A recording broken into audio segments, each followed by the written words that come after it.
제니퍼 로스차일드가 쓴 하나님 너무 불공평해요 라는 책이 있습니다. 하나님 너무 불공평해요. 이 저자는 15살부터 시야가 점점 좁아지면서 시력을 잃어가는 그런 병이 있더라고요. 망막 색소 변성증을 앓게 됩니다. 그때부터 빛에 거하는 시간보다 어둠의 시간이 훨씬 길었습니다.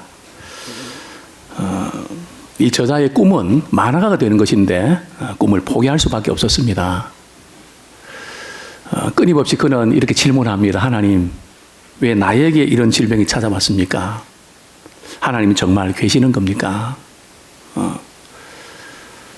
왜 이런 고통을 저는 당해야 됩니까? 끝없이 질문을 하고 회의를 했지만 하나님은 아무런 말씀이 없으셨습니다. 그러면서 이제 저자는 이렇게 강조하는데요. 우리가 이런 하나님은 공평하지 않다고 하는 수많은 질문을 던지지만 중요한 것은 그 질문이 아니라 우리의 마음이다. 우리의 마음이다. 생각지 않은 질병, 불편한 관계, 최악의 그 상황들 정말 예기치 않게 어느 날 이렇게 어려움이 찾아왔을 때 대부분의 사람들은 왜 나에게 이런 고통이 이런 질문 앞에서 많이 울고 항변하고 힘들어하곤 합니다. 그러니까 중요한 것은 우리가 그런 상황에 처했을 때 우리의 마음입니다. 참 욥은 우리 인간이 겪을 수 있는 고통을 한꺼번에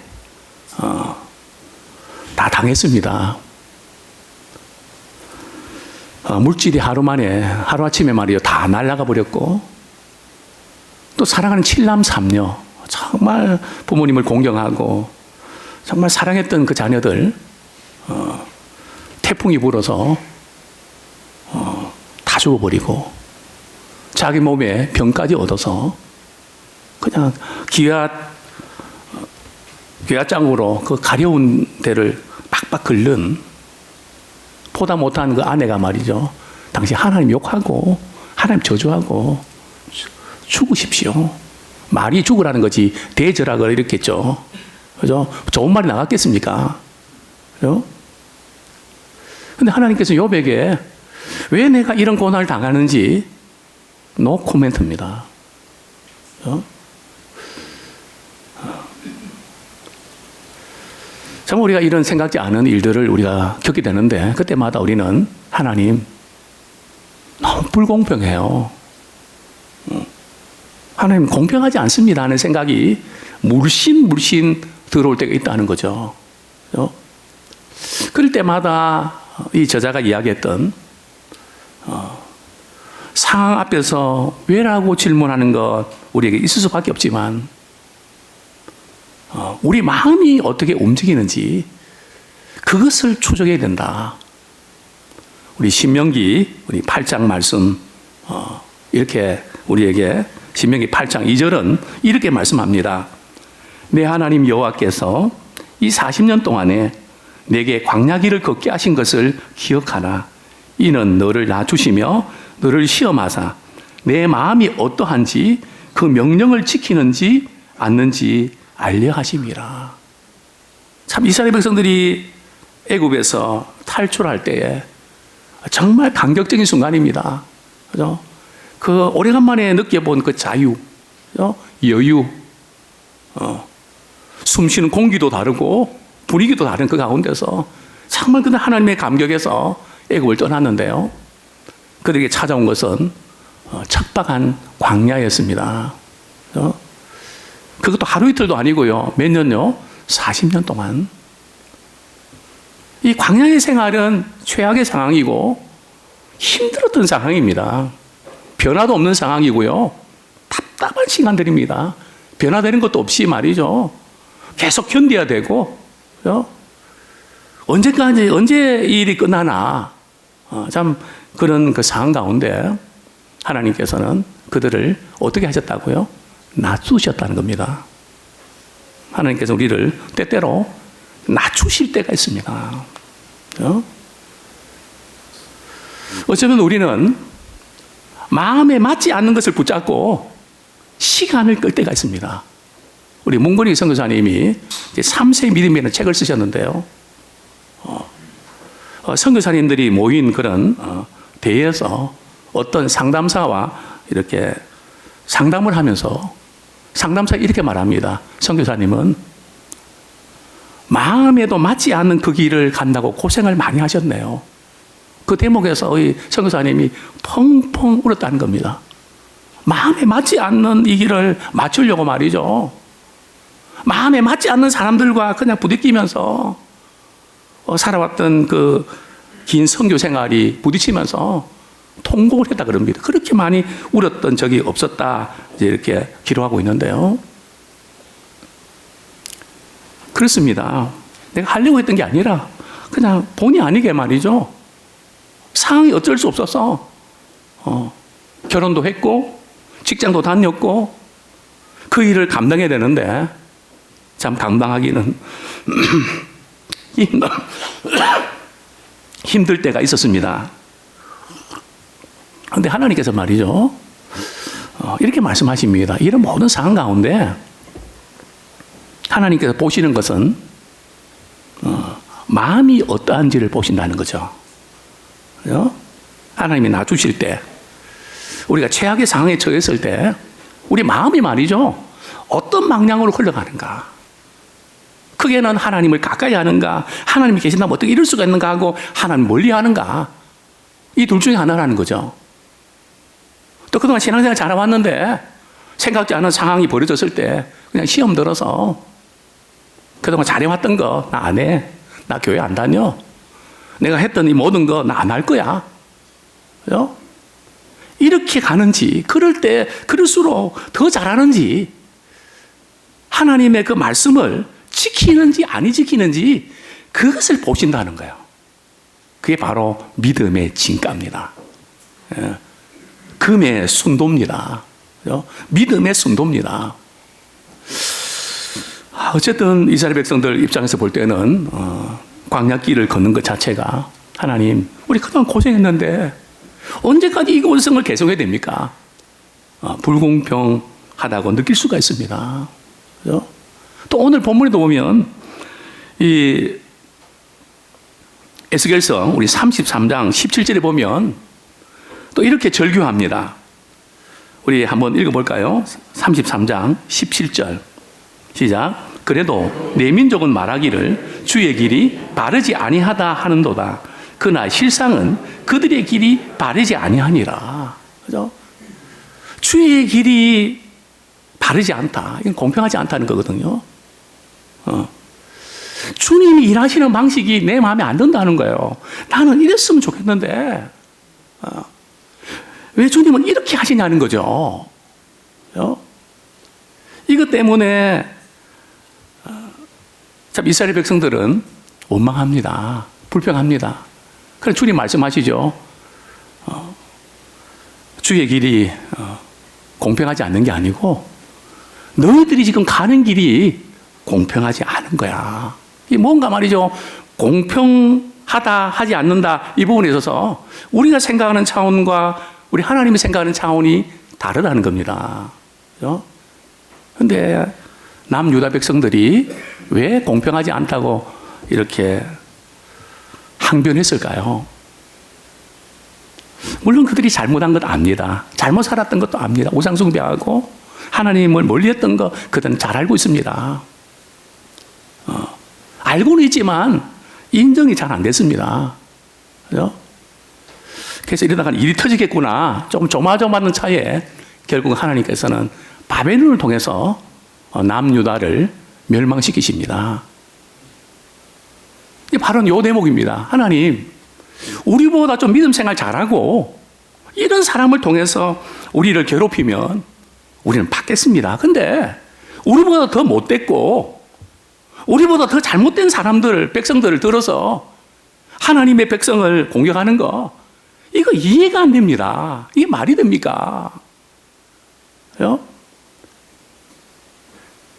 우리는 그래도 믿음 생활하려고 애를 썼는데 저들은 못된 짓 하고 그런데 어떻게 저들이 더 잘 되고 우리는 이런 고통을 당해야 됩니까? 이게 공평치 않다는 거죠. 즉 하나님이 하시는 그 방식이 마음에 안 든다는 겁니다. 그러면서 이 이면에는 이런 의미도 있습니다. 하나님, 왜 하나님께서는 그 악인들은 잘못해서 회개하고 돌이키면 잘 봐주시는데 믿음 생활 열심히 하고 좀 잘해보려고 하는 사람은 조금만 잘못해도 왜 그냥 두시는 법이 없습니까? 저 사람이 저렇게 뭐 그냥 막 살아도 잘만 되고 별 문제 없지 않습니까? 근데 왜 나는 조금만 뭐가 걸리면 문제가 생기고 신경질이 생기고 왜 그렇습니까? 하나님은 공평하지 않으십니다. 그 다음에 또 이렇게 공평하지 않다는 항변의 근거가 뭘까요? 우리 본문 12절 말씀입니다. 에스겔 33장 12절. 인자야, 너는 내 민족에게 이르기를 의인이 범죄하는 날에는 그 공의가 구원하지 못할 것이요 악인이 돌이켜 그 악에서 떠나는 날에는 그 악이 그를 엎드려뜨리지 못할 것인즉 의인이 범죄하는 날에는 그 의로 말미암아 살지 못하리라. 그죠? 어떻게 보면 악인이 돌이키면 산다 그랬고 또 의인이 범죄하면 그 의로 말미암아 살지 못할 거다.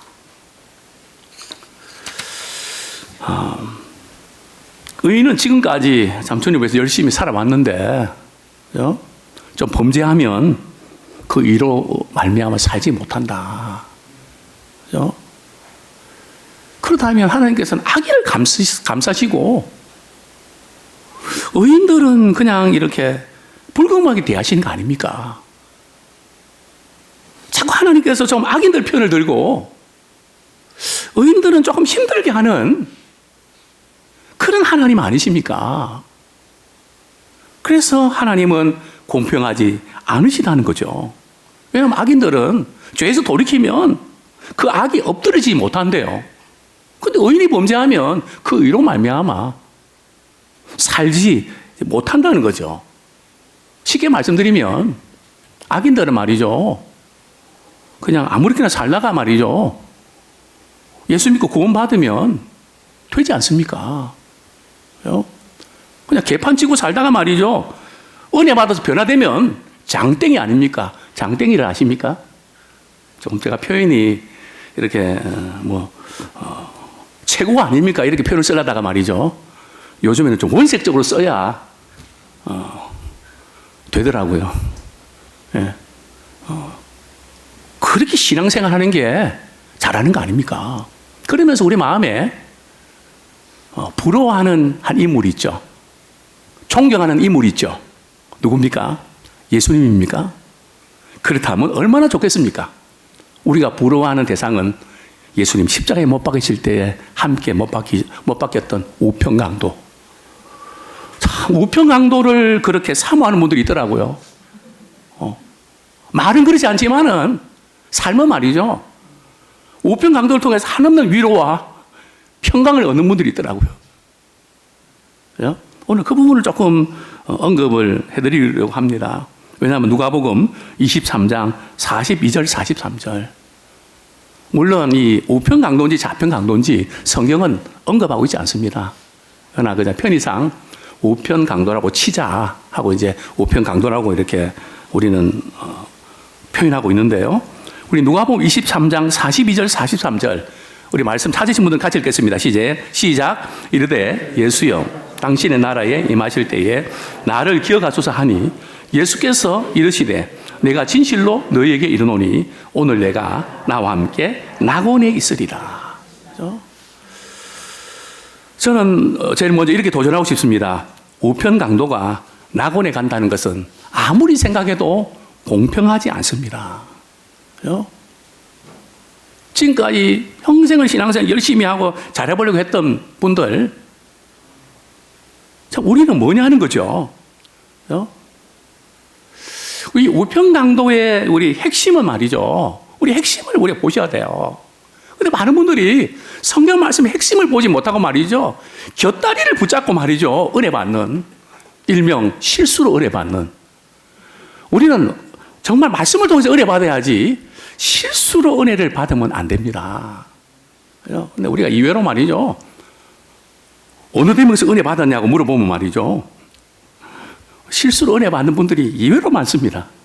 그죠? 지금 이 우평강도의 이 사건의 핵심은 뭘까요? 우리 예수님께서 정말 마지막까지 잘못 살았던 사람이라 할지라도, 그죠? 그 영혼이 주님을 믿으면 그 낙원에 가는 그 기회를 주신 거거든요. 그죠? 마지막까지 한 영혼을 구원하길 원하시는 하나님 아버지의 우리가 마음을 헤아리는 것이지, 이 우평강도가 말이죠. 우리 신앙의 모델이 될 수 없다는 거예요. 근데 우리는 자꾸 그거를 모델로 삼으려고 한단 말이죠. 예수 믿고 구원받고 적당히 살다가 천국 가면 그만이지. 그죠? 티켓 땄겠다. 생활은 뭐 적당하게 그렇게 살면 되지. 이렇게 되지 하면 돼지가 되는 거죠. 그죠? 웃어 주셔야 되는데 가만히 계시니까 제가 웃게 됩니다. 네? 정말 이게 우리가 잘못 생각하는 부분들, 뭐 이렇게 하면 되지. 우리 정말 그런가를 우리가 물어보셔야 돼요. 우리 에스겔서 33장 우리 11절에 이렇게 기록하고 있습니다. 너는 그들에게 말하라. 주 여호와의 말씀이니라. 나의 삶을 두고 맹세하노니 나는 악인이 죽는 것을 기뻐하지 아니하고 악인이 그의 길에서 돌이켜 떠나 사는 것을 기뻐하노라. 이스라엘 족속아 돌이키고 돌이키라. 너희 악한 길에서 떠나라. 어찌 죽고자 하느냐 하셨다 하라. 하나님께서는 마지막 순간까지 말이죠. 악에서 돌이켜 구원받는 것을 기뻐하신다는, 그것이 바로 우평강도에도 그렇게 적용되는 겁니다. 우리 핵심을 우리가 잘 붙잡으셔야 돼요. 그래서 절대 우리가 우평강도를 말이죠. 우리 신앙의 롤 모델로 삼으면 안 됩니다. 그죠? 그죠? 하나님의 마음을 헤아리는 은혜로 우리가 받아들이셔야 됩니다. 하나님께서는 마지막 순간까지도 우리에게 기회를 주시는구나. 그 부분에 은혜를 받아야지. 나도 그렇게 막 살 거야. 나도 그렇게 해도 되는 것 같아. 근데 이쪽으로 가시면 안 된다는 거죠. 또한 우리 신앙이 좋은 사람 가운데 회의가 드는 예화가 있죠. 탕자의 비유. 그죠? 탕자의 비유를 우리가 들으면 은혜가 되십니까? 아니면 시험이 드십니까? 사람에 따라 다를 수 있는데요. 참 큰아들의 입장에서 이렇게 보면 자기 동생이 말이죠. 재산 다 탕진하고 참 이게 제대로 사업을 하다가 날리면 뭐 그럴 수 있는데, 이건 뭐 그냥 장녀들하고 말이죠. 다 그냥 허랑방탕하게 살면서 말이죠. 다 날려보내고 아버지 집에 왔단 말이죠. 어떻게 그렇게 그 낯짝으로 아버지 집에 올 수 있어? 나 같으면 못 온다. 그런데 멀리서 말이죠. 풍악 소리가 들리고 뭔 소리입니까? 이랬더니 당신 아버지가 잃어버린 당신 동생 데리고 와서 너무 기뻐서 살진 송아지를 잡아갖고 잔치를 벌이고 있는 중이라고. 그죠? 나 기분 나빠서 집에 안 들어갈 거야. 그죠?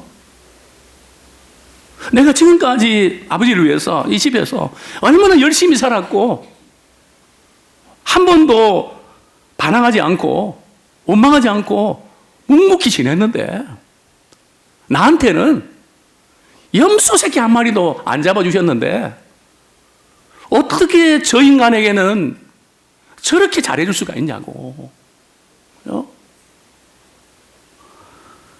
나 안 들어가겠다고. 참 아버지 입장에서는 이럴 때 난감하죠. 그죠? 한 자녀 말이죠. 어려운 가운데서 이렇게 세우면 또 다른 자녀가 또 시험 들고. 그죠? 그러니까 참 난감합니다. 그래서 이 아들을 설득합니다. 왜 그러니? 여기 이 재산은 다 네 거잖아. 다 이거 내가 죽으면 너 거잖아. 근데 너 동생은 잃어버렸다가 참 죽은 줄 알았다가 다시 돌아오니까 얼마나 기쁘냐. 자, 그러면서 이렇게 말씀하는 내용이 우리에게 감동인데요. 예. 이 아버지는 이렇게 고백을 하죠. 우리가 즐거워하고 기뻐하는 것이 마땅하지 않니? 우리는 말이죠. 너도 같이 기뻐하고 즐거워해야 마땅한 거 아니야? 근데 우리는 그렇지 못하다는 거죠. 왜 저런 사람한테는 잘해주고 왜 나 같은 사람에는 왜 이렇게 합니까? 그죠? 이게 지금 큰아들의 입장 아닙니까? 아버지는 불공평합니다. 그죠? 아버지가 이 큰아들 사랑하지 않아서 그런가요? 그죠? 큰아들 입장에서 보는 그렇게 생각할 여지가 충분합니다. 그죠? 공평하지 않는 것 같습니다. 그죠? 그러나 여기서 우리가 봐야 될 부분들은요, 아버지가 기뻐하면 자식들도 같이 기뻐야 된다는 거예요. 그죠? 왜 아버지는 이런 식으로 하십니까? 그것을 내 입장에서 판단하면 안 된다는 거죠. 자, 예를 들면요, 저희 형제들이 우리 어머님 살아계실 때 용돈을 모아서 드렸습니다. 근데 나중에 가만히 보면요, 저희 어머님은 우리 막내 딸에게 그 용돈 중에 일부를 이렇게 줬다는 정보가 들려집니다. 그럼 우리 자녀들은 어머님께 그렇게 이야기합니다. 어머님 쓰라고 드린 거지 딸 주라고 준 거 아니잖아요. 그까지 이야기하면 좋은데 한마디 더 하죠. 만약에 다음부터 여동생한테 주면 용돈 안 드립니다. 고대목. 그죠? 부모가 쓰는 방식이 마음에 안 들기 때문에 나는 안 할 겁니다. 제가 그 말을 어머니께 드리고요, 저를 한번 돌아봤습니다. 네가 그런 말 하는 게 맞니? 어머님이 좋아서 그렇게 하면 너도 기뻐야 될 거 아니야? 그래도 우리보다 우리 여동생은 더 잘 사는데 못 살면 좀 이해가 되는데, 그러니까 이게 공평하지 않다는 거죠. 우리 힘들게 용돈 들여서 이렇게 하는 건데, 그래 그거는 어머님이 하는 거지 네가 하는 거냐? 어머니가 좋아하면 너도 좋아해야지. 어머니께 드리고 네가 그 간섭하냐? 참 얼마나 부끄러운지. 우리는 하나님 아버지께서 기뻐하시면요, 우리도 같이 기뻐하길 원합니다. 또 우리 역시 우리 성도들이 어떤 상황에서 기뻐하면요, 우리도 그걸 기뻐하길 원합니다. 그죠? 그런 교회가 성숙한 교회입니다. 한 사람은 기뻐하는데 한 사람은 상처받으면 성숙하지 못한 교회입니다.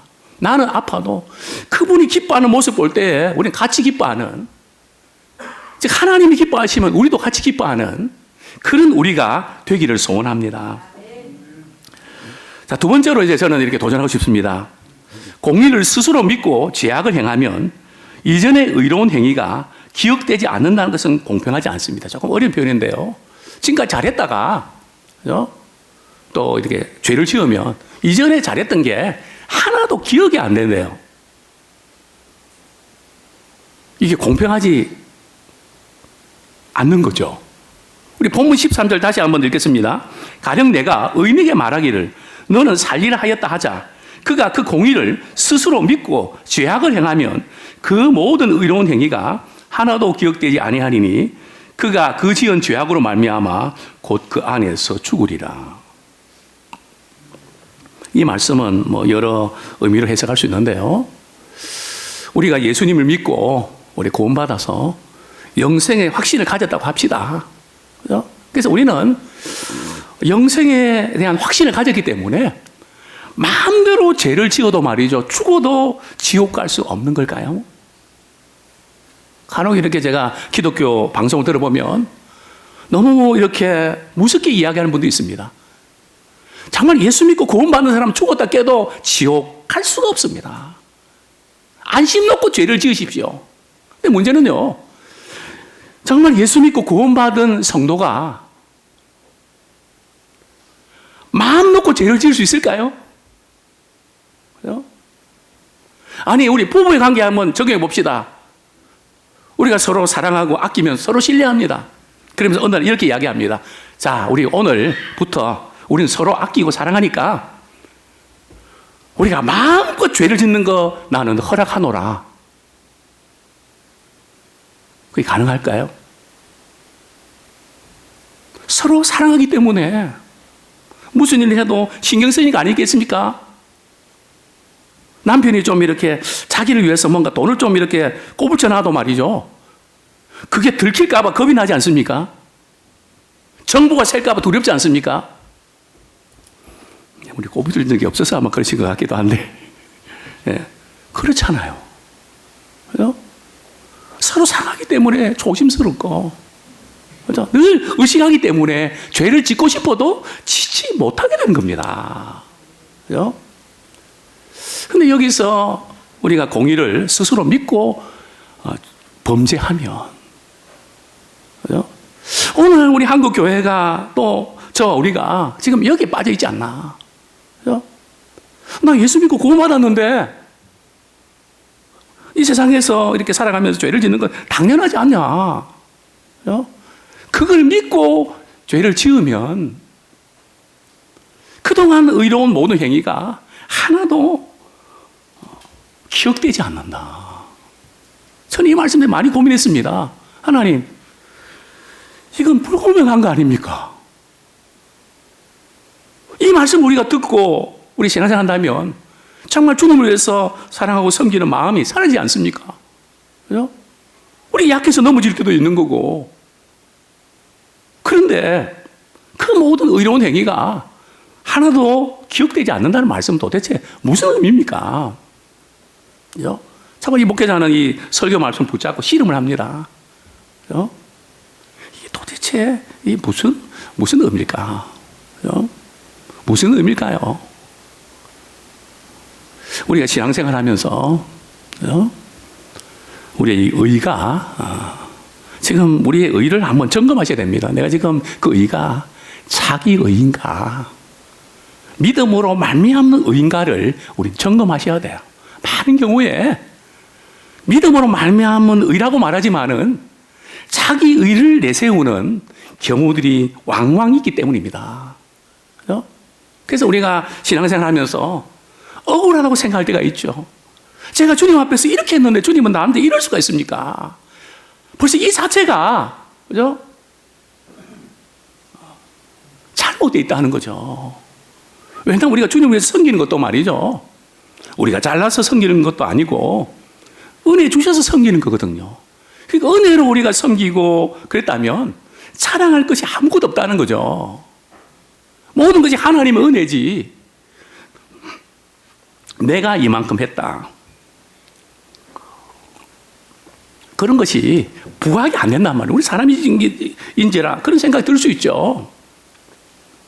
그러나 그것이 부각이 되고 거기에 지배를 받으면 안 된다는 거죠. 그런 차원에서 오늘 이 본문의 이 말씀은 말이죠. 우리가 자기 의를 그렇게 내세우는 이런 입장에 들어가지 않도록 늘 우리는 점검해야 됩니다. 우리 스스로도 말이죠. 우리 자신도 모르게 그렇게 될 수 있거든요. 보면 사도 바울이 고린도전서에 그런 말씀했죠.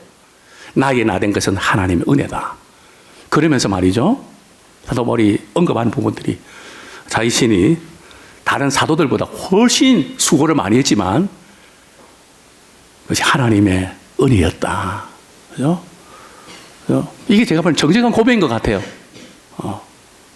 수고를 많이 했지만, 그죠? 근데 문제는 수고를 많이 했다는 강조점이 들 수 있단 말이죠. 하나님의 은혜다. 하나님의 은혜에 우리 강조점을 둬야 되는데 말은 하나님의 은혜라고 하지만 그래도 내가 잘했지. 내가 없으면 안 되지. 그죠? 이제 이런 쪽으로 믿어버리는 연약함이 있다는 거죠. 그렇습니다. 근데 문제가 우리가 또 한번 짚고 넘어가야 될 부분들은요. 우리가 이렇게 월요일부터 토요일까지 우리 살아가면서 저 면역에서 넘어질 때가 있고 좀 약함을 볼 때가 있는데요.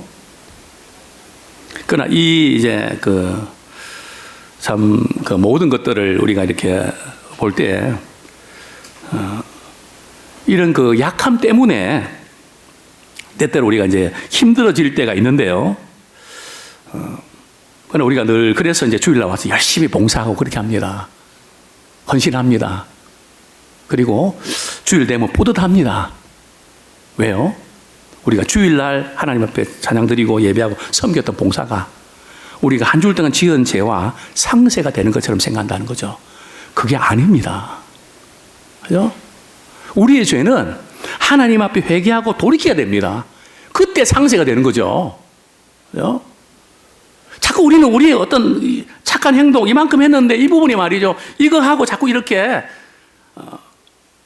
바꾸려고 한단 말이죠. 은혜의 세계는, 신앙의 세계는 그렇지 않습니다. 그죠? 우리가 그런 부분에서 우리 혼돈을 일으키지 않으면 참 좋겠습니다. 무엇보다 우리는 내 뜻대로 되지 않는, 내 생각도 되지 않는 것 때문에 너무 힘들어하지 마십시오. 그죠?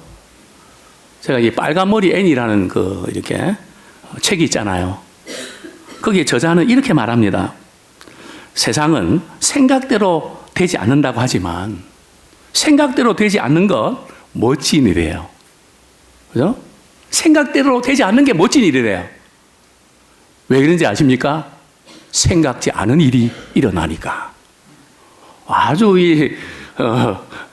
멋진 그런 말이에요. 그죠? 우리가 생각지 않게 이런 일이 일어난다고 우리는 힘들어하지만 우리는 그것을 멋진 것을 받을 수 있어요. 왜냐하면 하나님이 하신 일은 말이죠. 생각지 않은 은혜로 작용한다는 거죠. 그죠?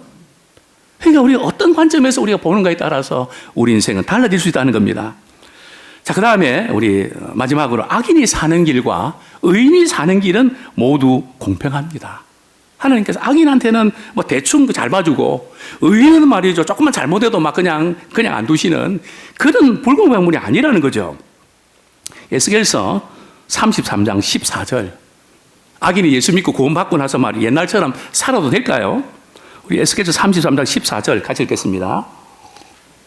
시작. 가령 내가 악인에게 말하기를 너는 죽으리라 하였다 하자. 그가 돌이켜 자기의 죄에서 떠나서 정의와 공의로 행하여 악인이든 의인이든, 예, 우리 악인이든 의인이든 말이죠. 누구나 죄에서 돌이켜야 삽니다. 악에서 떠나야 됩니다. 그러나 이 사탄은 우리에게 늘 이렇게 유혹합니다. 에이, 다들 뭐 그렇게 하는데 너도 그렇게 해도 돼. 그죠? 사나가 따먹어도 괜찮아. 사나가 따먹지 말라는 것은 하나님처럼 될까봐 하나님께서 겁이 나서 그러신 거야. 너 따먹어 괜찮아. 다들 그렇게 하잖아. 그렇게 안 하는 사람이 있으면 나와보라 그래. 뭐 이런 식으로 이야기하는 분들 위험합니다. 그죠? 왜냐하면 사단은 말이죠. 괜찮다 그렇게 하고 우리를 멸망시키는 길로 인도합니다. 그러나 성경은 말이죠. 너 따먹으면 너 죽어. 그리고 우리를 살게 하십니다. 이게 하나님의 방법이에요. 우리 지하실에 말이죠. 오락 이렇게 그런 하는 분들이 우리 아이들 말이죠. 이렇게 유혹할 때 그렇게 하죠. 야, 너 밤새도 그거 해도 괜찮아. 머리 좋아져. 그죠? 괜찮아. 부모님 어떻게 합니까? 게임방에 갖고 말이야 잡아오죠. 너 다시 이렇게 게임방 가면 너 죽어. 그죠? 너 집 나가야 돼? 왜요? 사랑하니까. 그죠? 그래서 우리가 이 차이를 아셔야, 우리 하나의 마음을 헤아릴 줄 알아야 돼요. 하나님 뭐 그렇게 좀 하면 어떻습니까? 뭐 왜 그렇게 심하게 하십니까? 왜요? 그게 사는 길이니까. 잘 되기를 원하시니까. 그래서 우리 하나님의 하시는 길은 악인의 길이나 의인의 길이나 회개하고 돌이켜서 우리 말씀대로 우리가 살아가는, 그래야 된다는 거죠. 자, 우리 성경 말씀 우리 한 구절 보겠습니다. 에스겔서 33장 11절 11절, 12절 제가 읽어드리겠습니다.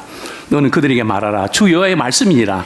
나의 삶을 두고 맹세하노니 나는 악인이 죽는 것을 기뻐하지 아니하고 악인이 그의 길에서 돌이켜 떠나 사는 것을 기뻐하노라.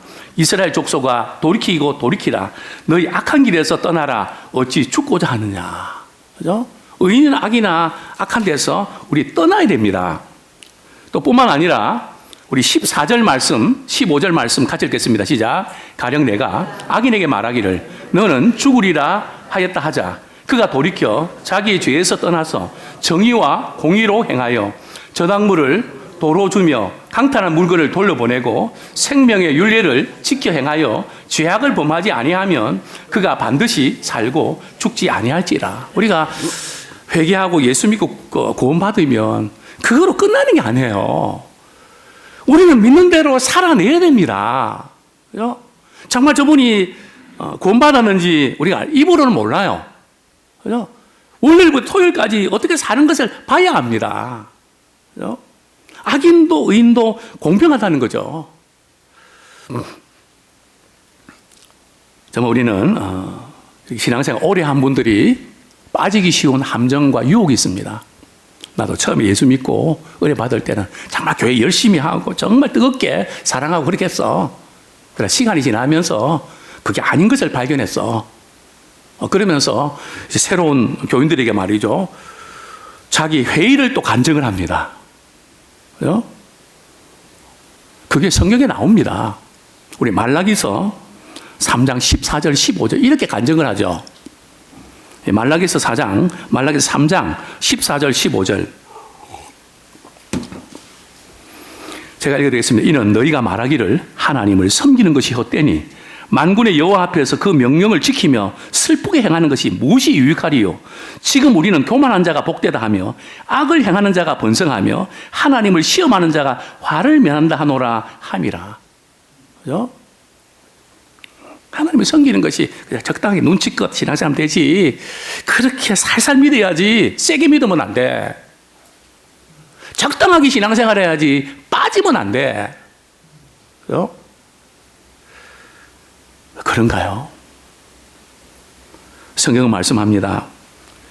나중에 주님 오실 때요, 분명한 것은 자기 의로 행한 것은 말이죠,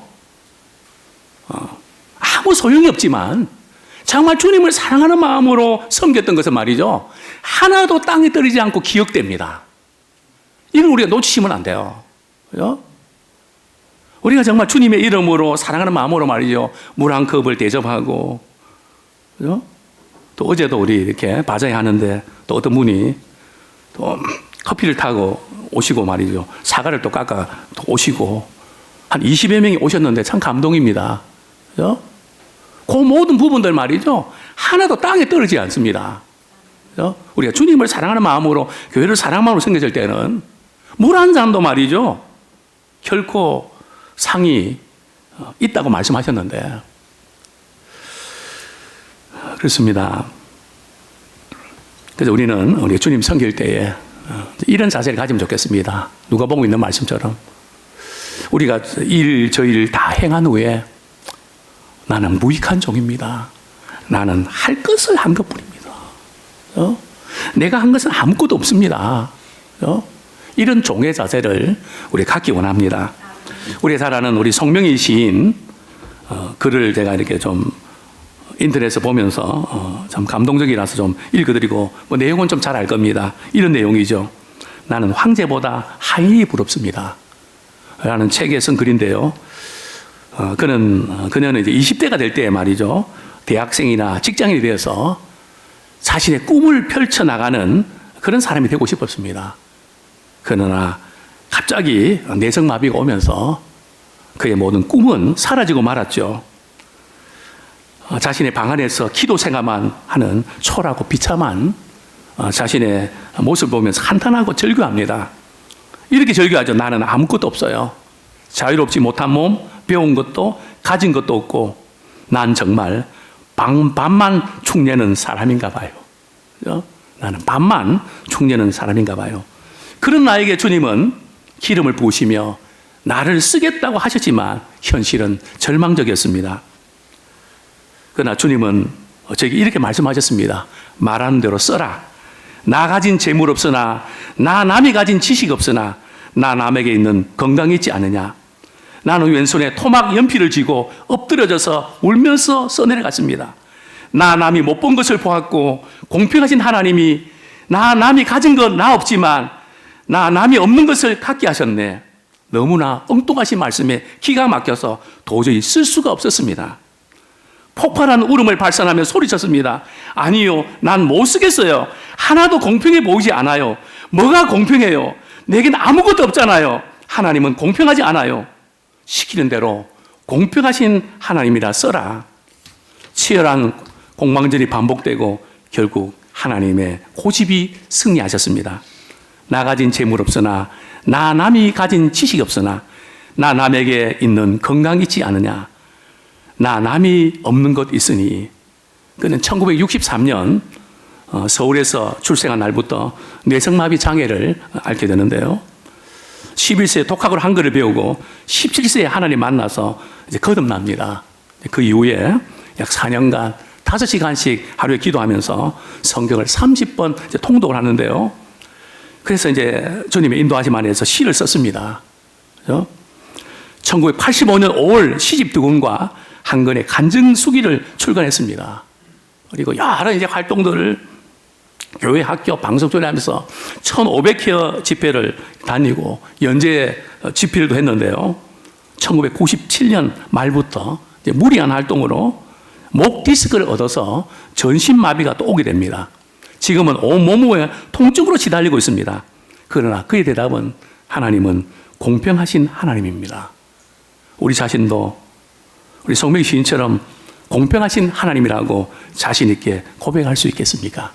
이 시간 우리 말씀 붙잡고 우리 같이 한번 기도하겠습니다. 우리의 신앙이 언제 무너지는가 하면 하나님이 공평하지 않다고 느낄 때, 다른 사람과의 비교 속에서 나만 왜 이런가 이런 생각에 묻힐 때 우리가 이런 생각 할 수 있죠. 그러나 우리가 그때에 우리 마음은 어느 쪽으로 가는가? 좀 하나님을 가까이 하는 쪽으로 가는가? 그동안 잘해왔던 믿음의 이 중심을 지키는가? 아니면 포기하는가? 이 싸움입니다. 우리 주님은 우리의 마음을 보십니다. 또 우리가 의롭게 자기 의로 행했던 그 모든 것들은 우리 주님 보실 때는 아무 소용이 없습니다. 정말 주님이 마음으로 그저 섬기는 마음으로 나는 아무것도 한 것이 없습니다. 모든 것이 주님의 은혜였습니다. 고백하는 그런 우리가 될 수 있도록 정말 우리의 생에 정말 상황이 어려워도 주님은 공평하십니다. 이 약속 붙잡고 우리의 녹록지 않은 삶을 승리하며 살아가기 원합니다. 우리 다 같이 우리 기도하시겠습니다. 하나님 아버지 감사합니다. 부족하고 연약한 저희들을 무시간대 이처럼 사랑해 주셔서 우리에게 공평하신 하나님